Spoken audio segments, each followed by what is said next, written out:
হিমন্ত বিশ্ব শৰ্মাই অকলে সাম্প্ৰদায়িক পৰিৱেশ সৃষ্টি কৰিব পৰা নাই। সাম্প্ৰদায়িক পৰিৱেশ সৃষ্টি কৰাৰ পিছতো তেওঁ জিকিম বুলি আশ্বস্ত নহয়, সেইকাৰণে আজমলক লগাইছে আৰু ভোট চুৰি কৰিবৰ কাৰণে লাগি গৈছে। এতিয়া একমাত্ৰ নিজৰ জীৱন বচাবলৈ জেললৈ যোৱাৰ পৰা নিজকে বচাই ৰাখিবৰ কাৰণে হিমন্ত বিশ্ব শৰ্মাৰ একমাত্ৰ নিৰ্বাচনত জিকাৰ কাৰণে তেওঁৰ কৌশলটোৱে হ'ল ভোট চুৰি কৰা। ভোট যেনে তেনে ভোট চুৰি নহয়, নাগৰিকৰ গণতান্ত্ৰিক অধিকাৰ চুৰ কৰিবলৈ হিমন্ত বিশ্ব শৰ্মাই উঠি পৰি লাগিছে। বাহিৰৰ পৰা হাজাৰ হাজাৰ লাখ লাখ বিহাৰ উত্তৰ প্ৰদেশৰ মানুহ আনি নাম ভৰাই দিব আৰু ইয়াত থকা আমাৰ থলুৱা মানুহৰ যিসকলে বিজেপিক ভোট নিদিয়ে তেওঁলোকৰ মানুহ হাজাৰ হাজাৰ নাম কাটি দিব। মৃত নোহোৱা মানুহ, যিসকল মানুহ ঢুকুৱা নাই, মৃত্যুমুখত পৰা নাই, তেওঁলোকৰ বিৰুদ্ধে বিজেপি দলৰ বহুত কৰ্মকৰ্তাই সুপৰিকল্পিতভাৱে কমপ্লেইন দি তেওঁলোক মৃত বুলি ঘোষণা কৰিছে। জীয়াই থকা মানুহে আমি মৃত নহয় বুলি আহি আন্দোলন কৰিব লগা হৈছে।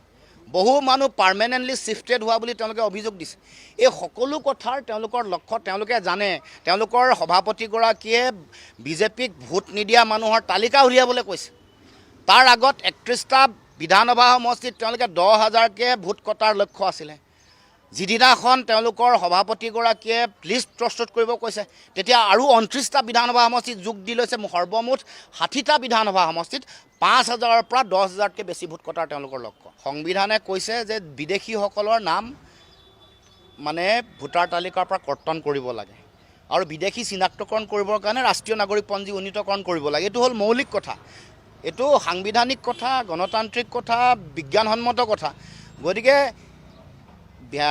বিজেপি চৰকাৰে বা হিমন্ত বিশ্ব শৰ্মাই তেওঁলোকে বিদেশীৰ নাম না চিনাক্তকৰণ কৰিব পাৰিছে, না কাটিব পাৰিছে, না ৰাষ্ট্ৰীয় নাগৰিকপঞ্জী উন্নীতকৰণ কৰিব পাৰিছে, না তেওঁলোকে অসম চুক্তিৰ 6 নম্বৰ দফা কাৰ্যকৰী কৰিব পাৰিছে। তাৰ বিপৰীতে অতিৰিক্ত 53 বছৰ অবৈধ বিদেশীৰ বোজা অসমৰ মাটিত জাপি দিছে। তেওঁলোকে উচ্ছেদ কৰাৰ নামত যিসকলক উচ্ছেদ কৰিছে তেওঁলোকক পাৰ্মানেণ্টলি মাটিও দিছে, পইচাও দিছে। আৰু আমাৰ যিসকল খিলঞ্জীয়া আমাৰ জনজাতীয় মানুহ আছে, আমাৰ যিসকল আদিবাসী বুলি যাক কওঁ, আদিম যিসকল অসমৰ নিবাসী আছে, যেনেকৈ কাৰ্বি আংলং, ডিমা হাছাও, কাৰ্বি আংলঙৰ পৰ্বতযোৰা, কি কয় আমাৰ বিটিয়াৰৰ পৰ্বতযোৰা, বড়োভূমি, এই অঞ্চলসমূহত থকা পলাশবাৰীত থকা ৰাভা মানুহ থকা, আদিবাসী মানুহ থকা অঞ্চলসমূহ তেওঁলোকে উচ্ছেদ কৰি হাজাৰ হাজাৰ বিঘা মাটি তেওঁলোকে বেলেগক দি দিছে। তাৰ পৰা আমাৰ জনজাতীয় মানুহ যিসকল আদিবাসী আমাৰ, সেইসকলক উচ্ছেদ কৰিছে, সেইসকলক তেওঁলোকৰ মানে ভৱিষ্যতটো ধ্বংস কৰি দিছে। তাৰ বিপৰীতে কিন্তু আমি দেখিছোঁ যে এই যে গৰুখুটিৰ পৰা উচ্ছেদ কৰিলে, এই বেলেগ বেলেগ অঞ্চলৰ পৰা উচ্ছেদ কৰিছে, তেওঁলোকক কিন্তু পাৰ্মানেণ্টলি মাটি দিছে। সেইসকলক বিদেশী বুলি মুখ্যমন্ত্ৰীয়ে কৈছে। কাজিৰঙাত বিদেশী বুলি কোৱা মানুহক মাটি দিলে, পইচা দিলে কোটি কোটি টকা। এইটো তেওঁলোকৰ বিদেশীৰ ৰক্ষণাবেক্ষণৰ তেওঁলোকৰ নীতি। হিমন্ত বিশ্ব শৰ্মা অসমৰ ৰাজনৈতিক ইতিহাসত আটাইতকৈ ডাঙৰ বিদেশী ৰক্ষক আৰু তেওঁৰ কামে প্ৰমাণ কৰিছে। কা জাপি দি 53 বছৰ বিদেশী বোজা জাপি দিয়া কথাটোৱে অসমৰ 1 নম্বৰ বিদেশী ৰক্ষক হ'ল হিমন্ত বিশ্ব শৰ্মা।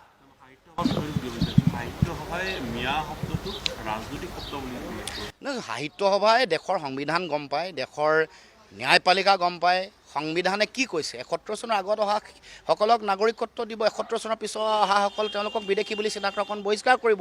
সেইকাৰণে তেওঁলোকে শব্দকেন্দ্ৰিক কথা কোৱা নাই, তেওঁলোকে কৈছে যিসকল স্বদেশী হয় তেওঁলোকে অধিকাৰ পাব লাগিব, তেওঁলোকৰ বিৰুদ্ধে কোনো বিৰূপ মন্তব্য কৰিব নোৱাৰে।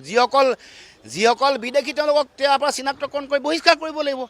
শব্দকেন্দ্ৰিক শব্দ ব্যৱহাৰ কৰি এইটো ৰাজনৈতিক খেল খেলিব নোৱাৰিবতো। ধৰ্মক ব্যৱহাৰ কৰি, জাত পাত আৰু ভাষাক ব্যৱহাৰ কৰি তেওঁলোকে মনুস্মৃতি মানে কাৰণে, মনুসংহিতা তেওঁলোকৰ সংবিধান কাৰণে অসমৰ মানুহৰ মাজত এইটো ব্যৱহাৰ কৰিব নোৱাৰিব। গতিকে সাহিত্য সভাই কথাটো বুজি পাইছে যে হিমন্ত বিশ্ব শৰ্মা মনুসংহিতা আৰু মনুস্মৃতিক কেন্দ্ৰ কৰি তেওঁ এখন সংবিধান, সেইকাৰণে বৰ্ণবাদী মানসিকতা আছে কাৰণে যি টি শব্দ ৰাজনৈতিকভাৱে ব্যৱহাৰ কৰি মানুহক বিভাজনৰ মাজলৈ ঠেলি দিব খুজিছে।